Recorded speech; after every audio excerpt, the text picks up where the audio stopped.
Hi, everyone. Welcome to episode 38. Yes, I know, Omar, you hate it when I say the number. How about Wednesday, August 9th, 2023? Recapping. Second day of joint practices. There you go. With the Atlanta Falcons. He is Omar Kelly. I am Alain Poupart. And a lot to talk about today. It was a very, very eventful day. Actually, a lot of fun, especially after they moved inside. It was fun. If for no other reason than it got us out of that hellish heat. Am I right? Today was better than yesterday, though. We had like little bit. I mean, it's hot. It's really hot, but that the team went strategically inside just to avoid the sun. And I think it's kind of important because I listened to Arthur Smith's press conference after the first practice, and he might have said hot about 5 times in his introductory speech. And it was true. It was a really scorching day. I think teams would rather have efficient practices than just be out there in the heat just to say they're out there in the heat. No, and it was very interesting too. I don't know if you noticed this, that when there were breaks early on, when the teams were working by themselves, whenever there was a break, the Falcons would go inside inside the indoor facility at the Baptist Cell Training Complex, whereas the Dolphins were on in the full sun. So I mean, yeah, no, it's completely crazy. As we did yesterday, Dolphins also warm up inside the bubble, whereas the Falcons warm up outside. So good point. That's a 20-minute heat kind of advantage that Miami's given themselves. That's a good point. As we did yesterday, Omar focused on the Dolphin defense versus the Atlanta offense. I did the other way. And looks like from the looks of it, for a second consecutive day, you got the better Dolphin performance than I did. So go ahead and summarize the work of the defense. It was a dominant defensive performance again. I will say, with the exception of 7-on-7s and 1-on-1s. And let me break that down I really don't count those. You know, I count 11-on-11s. Same here. But Miami got their butts kicked in 1-on-1s and 11-on-11s. I was very surprised that Atlanta's offensive line owned Miami's pass rushers 1-on-1. I barely saw a victory there. There were periods where there were snaps where Chubb and Sealer went back-to-back reps just because they got owned on the previous rep.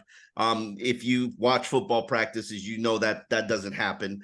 It happens when a guy gets his butt kicked in a 1-on-1 rep like that and wants to like make up for it immediately. Yes. And so they got killed. I didn't watch the 7-on-7 red zone, but from what I heard from D-Led, they shredded them. Falcons shredded Miami's defense 7-on-7 red zone. And then Chubb even talked about it after practice. He's like, we came out slow. We came out lackadaisical because, we had won the previous day and we had to turn it up. And it was like a switch had turned on. They just absolutely were on fire. Now, keep in mind that this is a practice without Christian Wilkins, who really has not participated in 11-on-11s for 2 straight days, whether that's Christian can't play with the other kids or Christian is sitting out because pay me, or Christian is nursing an injury. These are your 3 scenarios. Or hold on, there's a fourth one. Or Arthur Smith asked McDaniel, Christian's too mean to the opposing team's offensive lineman. Please keep him on the sideline. That falls into the can't play with the other kids category. Okay. We all know Christian can't really turn it off, and he's to quote himself, he's a sick and twisted individual, which we actually believe. I'm not sure it would have been productive to have Christian participate in joint practice, just because it was very intense today, and there were probably about 3 skirmishes. I can think of 2 very clearly. The Robbie. You didn't see the Chubb one with their right tackle. No, yeah, correct. You told me about that one. So then there would be 3. Yeah, and it was, it was a little testy right there. And Christian is going to do nothing but pour gasoline on a fire. So I think it was a wise. Plus, you need to see everybody else. If I'm Christian, I'm not playing in the exhibition season unless you write me a big fat check for $60 million in guaranteed money. So I'm all right with it. Yeah, I mean, and we're not really thinking that either McDaniel or Smith didn't want to have to deal with Wilkins stirring things up, do we? Are we really going to go there? I have a hard time believing that, whether he's nursing something minor or He would have been rehab. He would have been on a rehab Well, assignment. again, it could be something very minor, or it relates to his contract situation, perhaps. Yeah, but he did other drills. He just didn't do. Not the same thing as team. Not the same thing as team drills. Again, like on the other side, Teron Armstead took part in some team drills. As I suspected and predicted yesterday, it was very, very few reps. I don't remember the number that I threw out. You said 6. Oh yeah. I might have said 6 and 6. It actually turned out to be 6 total. He went in for 3 reps, got out, 3 reps, got out. He did have enough time to have one play where he was matched up 1-on-1 on the guy pass rushing. This is 11-on-11. And I couldn't tell whether the guy fell or Armstead blocked him to the ground. And then Armstead basically just leaned on him while the other guy's on the ground. And basically, why don't you just stay there until the play's over? And then there was, but that play, unfortunately, perhaps as a microcosm of the state of the Dolphin offensive line, resulted in a sack because Austin Jackson got beat. But Austin Jackson is not the main issue on this line. Say that again for people so that they can hear it. Say it slowly and say it again. That Austin Jackson is not the main issue on the offensive line right now, and by far. I was actually talking, for those who don't know, I'm going to be part of the WQAM pregame. So I'll be doing the pregame before the game on Friday. And we were talking about the offensive line.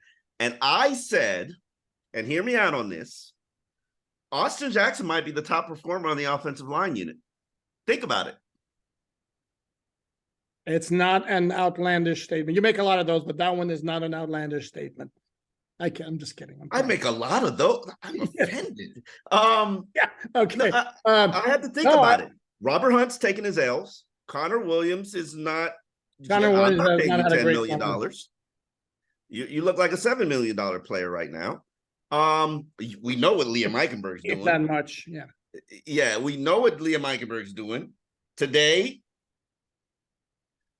there was a change. I didn't notice in one-on-one passing drills. It's really rough to watch him because I was going to say this, and then I mean we'll get back to your point. I was watching the one-on-line work, Dolphin offense, and the Dolphin offensive line dominated. Yes, except one time Robert Hunt completely whiffed on an inside spin move, and Eichenberg on the reps I saw, I was like, oh my God, this is rough. As I said earlier, he's not this bad. He's in quicksand right now. It's just he's just going under and under and under and under, and I don't know how you stop that. I really don't. No, it's a good point. But going back to your original premise, yeah, I think I don't think Robert Hunt has taken L's, and the fact that we usually don't expect a whole lot of L's from him makes him look worse. If we're grading on a curve, yes, we're grading straight up. Yeah, I'd say Austin Jackson has been on a par with Robert Hunt as the most effective of the 5 projected starting offensive linemen. Of course, because Teron Armstead basically hasn't been in there. Yeah, I never thought about it until it was brought up to me that, because people are like, oh, he's a liability. I was like, well, not really. He's kind of been one of the top performers on the line so far. Mm-hmm. And it's not been a good line, but he's not the problem. No, and it's right now it's not looking a good line. I mean, I'm going to be honest here as my overall statement on the offense. Right now, at this moment, August 9th, a month before the start of the regular season, and this is not meant to push the alarm button or whatever. And in the grand scheme of things, maybe a month from now, it won't mean anything. Right now, the Dolphins are not looking sharp on offense, and that's being very polite. They had a little bit of a surge, and I know that's 3 bad days. 3 bad days. 3 in a straight row, bad including days. 2 joint practices, and the most significant of the intra-squad practices, which was the quote-unquote scrimmage. So, I mean, here's my question to you, because I didn't watch offense intently. They won 7-on-7s, correct? I wasn't looking at 7-on-7s, and again, you can't throw out 7-on-7s because you just. I'm not. I know, but you just finished saying how that doesn't mean. No, I'm just saying. Did they do well in 7-on-7s or not? I wasn't watching it. I was turning to that side of the field whenever there was they were in between snaps over there. It looked like they did pretty well. Okay. Outside, they were not that great. Efficiency, just no. That's come on. They That were was bad. that. They were bad. Not that great. Being very, very too. Tell me why they were bad, because I didn't watch it. Because they were a lot of passes on the ground. I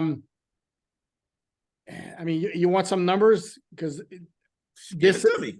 this is joint practices. So yes, I'm keeping quarterback stats in joint practices. Understand these are unofficial.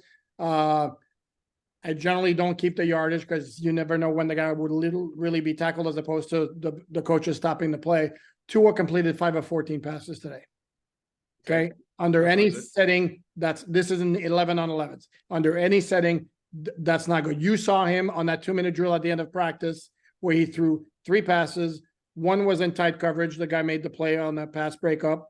No problem there. Second one was a long sideline pass to River Craycraft near the sideline that took too long to get there, and allowed the DB to make up a lot of ground and bat the ball away. This is one of those where it requires a really, really strong arm, or for the pass to be thrown before the cut is made by the receiver. So even if the ball takes a long time, the DB That's a good quarterback who made a great break on the ball, but I will acknowledge that is not a throw that is his strength.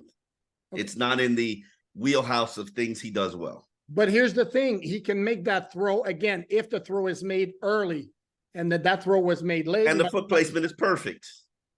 Correct. The play was fine. And by the way, his best pass of the day by far, to what I'm talking about here, was an incompletion. It was early in practice, and he threw it to the outside, maybe 20 yards down the field, to his left, near the sideline, to Robbie Chosen.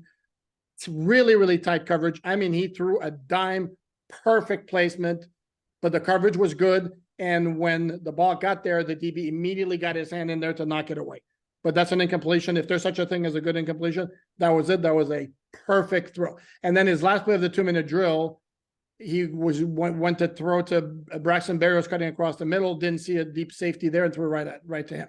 And that there was a drop. Cedric Wilson had a drop on a ball he should have caught, but there were a couple of throws that weren't there. There was a force to Tyreek Hill into double coverage early on in practice, where the safety was so deep that Tyreek cleared the cornerback pretty easily, but the safety was like 10 yards behind him and waiting for the ball and batted it away. But it wasn't sharp. The whole group looks out of sync. And of course, this is the part where I'm going to mention Dolphins played most of the practice without Jalen Waddle, who got injured, came up after, or they came up. He was like on the ground after making a catch and falling to the ground, holding his right side. I don't want to speculate exactly what area because we couldn't tell. But it's, it looks like upper body. It looks like we'll see you in the regular season if we're lucky. Oh yeah, I'm not, I don't want to speculate. I don't want to go that it looked that serious. I mean, hell, I thought I was ready to kiss Braylon Sanders goodbye after what we saw, the way he went down in practice Tuesday, and turns out he might be back next week. So yeah, and coach also said Keon Cross would be back. It's been 2 weeks, so. That's a good point. Let's fast, calm down. He's a fast healer. Yeah, no, that's a great point. Here's my thing about when I saw, because I sent out a tweet. I thought the Dolphins won the day, and because when we went inside the bubble, yes, Tua had a bad series, but Mike White had a good series, and Skyler had a great series. Skyler finished it with a touchdown to a chain that allowed the whole crowd to mob him and celebrate. And then there was the red zone work that was right in front of us, which was, to me, I know you didn't count the Tariq touchdown and flip as a touchdown because you said there was a sack there, but it was like touchdown. And I don't know where the disconnect is. But again, if they take 18 snaps from this 5-yard line, you're going to score touchdowns. That's just the way it is. And the one on Tyreek Hill, I didn't count it because there was a free rusher who came right at Mike White. And before he got to him, he basically sidestepped him and went to the side, and then White threw the ball. So no, that's not in a game situation. Mike White would have been forced to scramble or throw the ball away. No, this is where they got their touchdowns. There were a couple of them. Tua had a touchdown pass to Julian Hill. Mike Durham had one. I'm sorry? I think Durham had one as well. No, Durham was knocked out like at the 2 or 3 yard line, literally knocked out of bounds because the Atlanta defender lowered his shoulder and pushed him out there. Okay. Julian Hill had one. I gave one to Robbie Chosen, which some people might be contested because he caught the ball at the 5 on a quick throw, then cut inside, and I didn't see Atlanta just stop. It just looked like he weaved his way and might have scored. So I gave that one a touchdown where maybe it wasn't. And Chosen, by the way, again, had another really good practice. Who steps up, which leads me to my next question. Go ahead. Who steps up and becomes Waddle's replacement? There's no question it should be Robbie Chosen. I mean, that should be a slam dunk. I don't even know why that should be a debate. Well, everybody is ahead of him on the depth chart. Well, so again, we're really going to go by the depth chart? I'm just saying. I mean, when we're talking about snaps, Braylon Sanders is down. Jalen Waddle is down. Now Eric Uzukama had a couple of days off and he's getting back in the action. I didn't notice him at all. I don't even know if he played in team drills. I didn't notice him at all. Yeah. Now we're seeing Chosen more, and I'm like, he's making plays. Like, I don't get it.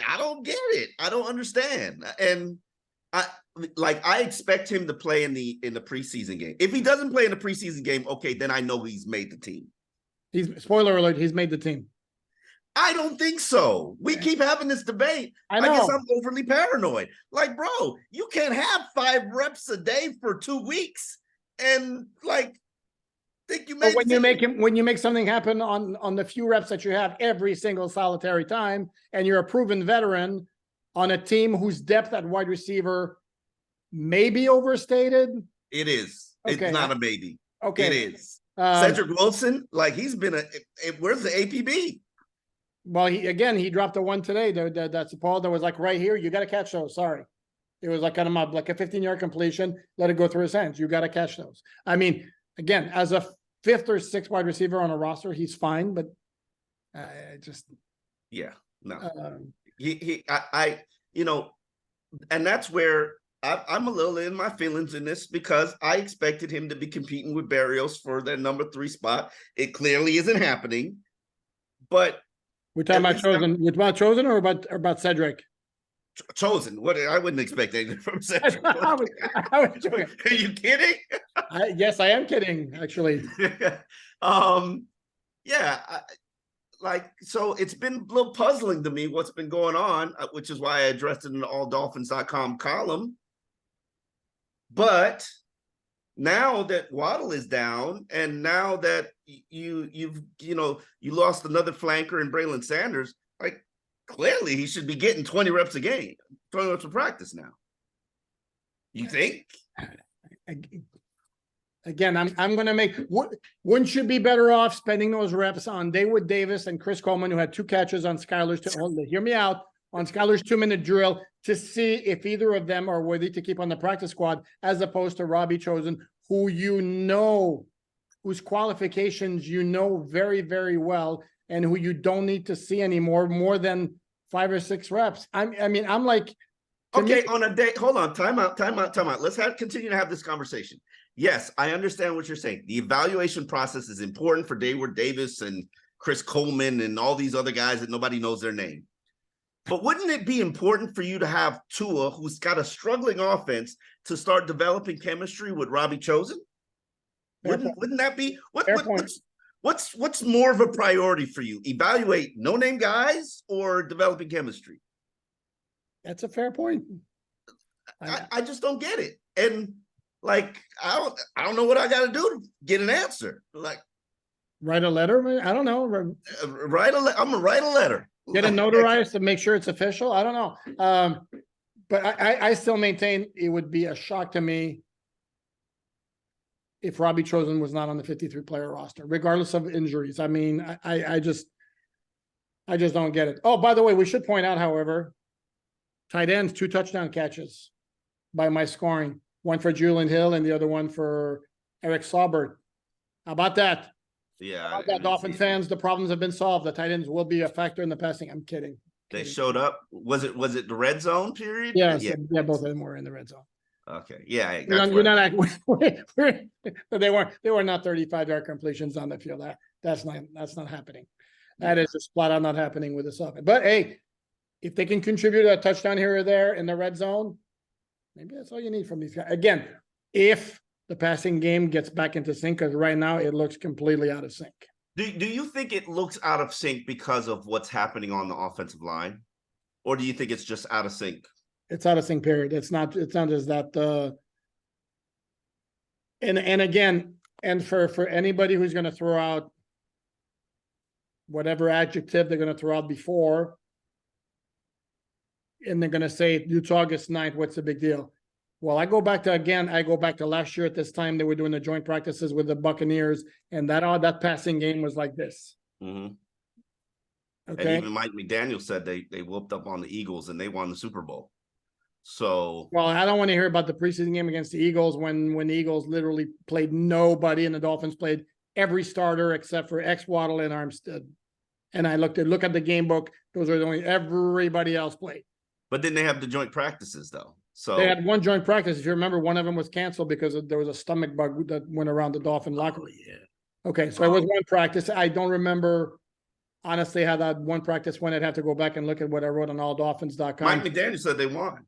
But yeah, they won the day, even though. But they won. The offense clearly dominated those two practices in Tampa Bay, which was at this time last year, which is when he said today. No, and the defense member, Tom Brady defense dominated that day too, because Tom Brady went to semi-retirement for a little period right after that. And I remember watching that, and Tom Brady was adamantly angry and went to Bruce Arians and was complaining about a whole lot of stuff. And I was like, damn, Dolphins frustrating Tom like that? So, well, if you remember, he had his personal issue where he took some time away from the team. So I don't think it was strictly all practice. But no, I was going to say the Mike McDaniel comment that surprised me today is that he said that joint practice with the Eagles was the first time when he felt the offense really clicking. And to me, I was like, it wasn't clicking against Tampa Bay, which was 2 weeks earlier, mind you. It was the first week of the preseason, which is the same. All I remember about Tampa Bay is Skyler was hot. Skyler was trending up. And Tyreek Hill was completely destroying the Tampa Bay secondary. That I remember also. So that's not happening right now. So that's why, again, yes, it's August 9th. I get it. It's a month before the rest. In their defense, and I will say something that Tua said during his press conference. Tua talked about how they're trying to see whether stuff works. And if it doesn't work, they're going to throw it out. So there could be a whole lot of experimentation. I'm not making an excuse. I'm not. It sounds like one. No. But does that suggest now? Okay, but then they were so they were not trying a whole bunch of stuff out last year at this time, or was it just that everything was working last year and it's not this year? I think that they were trying. I mean, everybody didn't understand the offense, according to Tyreek. He was freestyling all season. I think that they were trying to get themselves into a groove, so I think they were probably calling things at work. I mean, remember last year we saw a whole lot of Tyreek motion, did we not? We're not necessarily seeing that much Tyreek motion right now. No, not as much. I will also say this for the offense, and this is throughout the summer. The one thing that's been consistent that they're hitting is those passes, either those quick slants at the numbers, that middle area of the field. That's still good. It's everything outside of that it's out of sync. Devon Achane, in addition to having the touchdown catch at the end of practice in that 2-minute drill. And again, like I said, Skylar Thompson was great in that 2-minute drill. Another guy getting hosed. I got to write another alldolphins.com column. I know. And we combined on a stock report yesterday, and I made him the stock down guy because it wasn't great. Not only that, he didn't get a whole lot of reps. And they're in a situation, him and Mike White, that both of them have to perform every time they're out if there's a legit battle for the number 2. And according to my numbers, I had Mike White 5 for 5 today, and I had Skylar 6 for 8. So they were both pretty good and very solid. And Achane had also a nice run, if I remember correctly. I'm trying to think who else. I guess we should do our obligatory. Oh, we mentioned the Jalen Waddle injury. Alec Ingold went inside with a trainer. I don't think anybody saw what happened to him other than he walked inside with a trainer. Justin Bethel. He came down. He did not go, even though he looked like he was going to walk inside with the trainers. He didn't go inside. He wound up walking behind the end zone and going to join his teammates on the other sideline for the end of practice. Came down with a pick. Looked like the trainers were looking at his leg. And then he got hurt on his series-winning pick. Series ending, yep. Top play of the day, and he gets hurt on it. Sad, right? Yeah, it kind of is. Yeah. I mean, for people who don't understand, that was a situational series, 11 on 11. They put 48 seconds on the clock, and the offense is starting from the 35. They got to move downfield to get a field goal. They were getting No. Sorry, touchdown. If you look at the scoreboard, scored 20-14. Yes, they had to score a touchdown. They were moving downfield in field goal territory. Not that that matters because Poupart tells me the score was set, so they needed a touchdown. And Justin Bethel pulled off the interception. And Tua's interception came in the identical series as well. Correct, on third down. And the Skylar Thompson touchdown was also on third down, I believe. And it was the last play of the game after he had moved the team to about the 25, I think it was. So it was a 5-yard touchdown pass on that last play. It was a great play by Bethel on his pick, went up and then the fourth guy who was injured was Jeff Wilson Jr. He like took a handoff and he fumbled on the play, and then he walked straight to the sideline and had a trainer look at his hand. And if you remember at the scrimmage on Saturday, he had the last two fingers taped together. I don't know if that's a recurrence of the issue. We don't want to speculate. Sorry. We don't. We're not speculating. Oh, other thing we need to mention: no orange jersey today. Tua says that. Tua says Tua was surprised that there was no orange jersey, and he says, knowing Mike, that's a statement, and I can understand where he's coming from. If I had to give it to one, it would be Brandon Peely. But if Brandon Peely's your orange jersey player, then you probably don't give it out because it's a statement that needs to be made. What's the statement? That rookie free agents are not as important members of the team as the other guys? Everybody. Jalen did have, I think, 2 sacks yesterday. I don't know if it's polite to hand out an orange jersey when you're having joint practices, because then the player who's going up against that player, wouldn't he be like, oh, you got the orange jersey based on what you did against me? Like you're starting stuff. But, maybe Mike sent it as a message to his team that like, hey, it wasn't good enough. And I can understand that. I really can I do understand that. I found it weird talking to players after practice. Cater and and Bradley Chubb, they all had like different varying recognition about what happened in the previous day and how they performed today. And what made me realize, like Chubb said, we started out slow, and I'm like, what are you talking about? The first play of 11 on 11s was PBU by Xavier, and they completed like 1 first down and 2 passes the whole 11 on 11 series outside. So I'm like, what are you talking about? But he was talking about the one-on-ones where they got owned, and he was talking about 7-on-7s, which, I don't count. But I guess I should count it. No, but they count it because it's basically putting their work on the line against somebody else. And it's the fact that it's one-on-one, it's actually maybe even more of a blow to the ego if you get smoked on a play like that, as opposed to if it's 11 on 11. Here's the thing. I had a friend follower of mine who suggested that the Dolphins did the same thing last year against the Eagles, didn't have anybody wear the orange jersey. And again, there was only one practice against the Eagles. I'd have to go back to see what the deal was. I don't know. It was interesting to give an orange jersey out on a joint practice. I don't think we had orange jerseys in Tampa either. But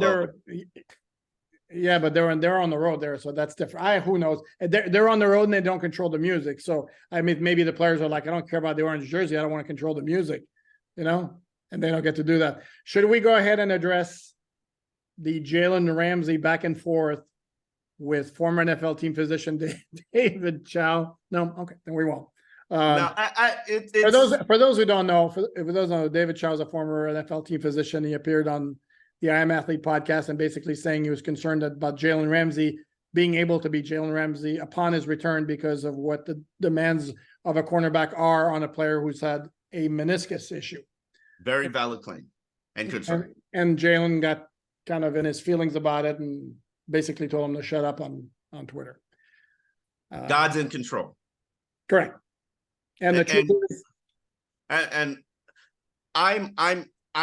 saw Jalen today. He's there every day. He's no longer crutches, no longer brace. He's in a compression sleeve right now. He's walking fine. I'm not going to overanalyze it. Who knows if it was just a cleanup of a meniscus? We all don't know what was done. He seems to think he's going to be able to get back sooner than later. And to be honest with you, he's one of those human mutants where their athleticism is far superior than the average professional athlete. So maybe he's right. Maybe he has a Adrian Peterson-esque rehab and is able to come back sooner than we even imagined. But he plays a physically demanding position, and there's a lot of stress on the knees. There's a lot of stress on the knee. So if we know the Dolphins, they're going to err on the side of caution. And, we shall see. If he comes back and he's come back early, if he comes back at all in December and plays in December, props to him. Kudos to him. Like, you are the man. Like, I really don't know what people expect, and he's got high expectations for himself. But going back and forth with the doctor, one, he doesn't know the nature. He knows the injury. He knows the specifics of the injury. He knows the challenges of the injury. He knows the challenges of the rehab. But he does not know Jalen's specific case. No, but he said that. And here's the one point I wanted to make about this, which I think is very important, is that chances are Mike McDaniel is going to be asked time and time again, as he was today, about Jalen Ramsey and his recovery and the timeline and all that. And McDaniel today punted, which he's going to do the entire way until Ramsey actually is back. And it's the perfect approach, because the last thing the Dolphins and McDaniel want to do is set expectations of, he'll be back to being the same Jalen Ramsey he is. He'll be back week 11 and things like that. And if it goes south with the recovery, then they're left to explain why and stuff like that. Whereas if they say, as McDaniel said today, we're taking it day to day. All we're focused on is right now, the recovery's going on pace, whatever. He's fine. We like his determination and all that good stuff. And that's what you can expect to hear from McDaniel every time he's asked. Listen, Dolphin fans, let me give you a little advice. Put your focus and attention into the rehab of Nick Needham, who's actually going to come back this season early. I don't think he's going to make the initial 53. I think he's going to begin the year on the PUP, and then he's going to be cleared. What is it, 6 games? I believe, unless I'm severely mistaken, they changed the rules to 4 games now. Okay. Put your focus and attention on Brandon Jones, who does not really look that good right now. He's supposed to be your projected starting strong safety. And according to your defensive coordinator, you don't have a strong safety right now. Put your focus and attention on Trill Williams, who is a converted safety, former nickel college player who's gone back there to play safety, has all-world athleticism, isn't really practicing like it right now. You need a starting strong safety. You need rotational players. Put your focus on those players coming back from injury, and put Jalen Phillips to the side and worry about him when November arrives. Jalen Ramsey, but okay. Jalen Ramsey. Like, this obsession about Jalen and what he's doing every day and how many victories he's got in training and rehab, it's cool. It's cute. It's encouraging. Is it going to help you win games in September? No. Speaking of the cornerback position, you watched the defense. I didn't. Tell me how the 3 cornerbacks did. Noah Benagany, Cam Smith, Eli Apple. They didn't even throw the ball to receivers. Dump off Desmond again? Man, that guy reminds me so much of Chad Henne. He's got some wheels, though. He ran on a scramble out. Raekwon flushed him out, and he ran. I didn't know he was that fast, but Eagles fans were like, "Duh, dummy! He ran a 4.5 at the combine." I'm like, you act like I care about Desmond Ridder. I don't know him. Like, yeah. Did you know his name? Did you know his name unlike X though? Huh? What would you? I said, did you know his name unlike X, who didn't know his name? Excuse X. He's like, we're not game planning. I'm not studying these guys. I'm just showing up to practice and defending these big receivers. X loves these big receivers. After you've gone on a steady diet of like speedsters, and now all you got to do is muscle up on guys. X is like, oh, this is like country club practice for me. And I didn't see any. I really didn't see them throw the ball to wide receivers that much. So nothing from Mac Hollins, former Dolphins. 7-on-7s probably, but as you know, I wasn't watching that stuff. Okay. Sorry. No, Sorry that's if it hurts your feelings, Dolphin fans. don't make it. It's I, better I, than I, you make up something. Come on, Omar, make up no, something. I can't do that. I was watching the trench play, and primarily because I need to know, is this defensive line, is this pass rushing unit going to be a force? And based on what I saw today in one-on-ones, like, not really. But it just helps me better understand that, I watch these two joint practices, and the takeaways that I have is your offensive line problem is as bad as you think it is, and your defensive line's dominance, especially without Christian Wilkins, isn't as forceful as you think it is, but the entire defense is pretty good. Okay, which in the grand scheme of things isn't bad. I'm trying to think here off the top of my head of somebody who like really shined on offense. And like Skyler in that 2-minute drill was really, really good. Like, are there more important positions? Raheem Mostert didn't practice, by the way. We didn't really go through our inventory of players who didn't work. He didn't work. I didn't see Malik Reed in team stuff. No Keon Crossan again. No Ethan Bonner again. I think that was about it. Yeah. Trying to think here if any of the offensive linemen really stood out to me, and the answer is no, not really. I credited the Falcons for 4 sacks. Again, there were a couple of them. There was coverage sacks as always. And those are plays where in the regular season, chances are the quarterback at some point would just scramble out. So that's why you see, I wanted to make that point. You always see high sack numbers in these practices because the quarterback's going to stay in the pocket basically until somebody becomes open. Whereas in the game, at some point, he's going to decide, okay, there's nobody going to become open. I'm going to scramble out. So you don't see scrambles, generally speaking, during 11-on-11 practice periods in practice. So those become either passes or they become sacks. So it's not like, I know, because every day we're like 4 sacks, 8 sacks. Of course, we had the crazy practice with 12 sacks, but so it's not like if we say like today was 4 sacks and it wasn't like the pass protection was horrible that the quarterbacks had no time to throw. It wasn't really necessarily that bad. I mentioned the one play Austin Jackson got beat. There was nothing else really, really egregious. The rookie free agent center, I'm going to butcher his name, Alamo, I believe. Uluave got beat time for a sack. But again, nothing egregious. Nobody really stood out great or poorly in team periods. But overall, again, my takeaway from the offense is this looks like a team that's a little bit rusty and out of sync right now offensively. Disjointed. That's the proper term. Another disjointed in a joint practice. So does that make it a disjointed practice? I don't know. I'm still processing that pun. Word pun play.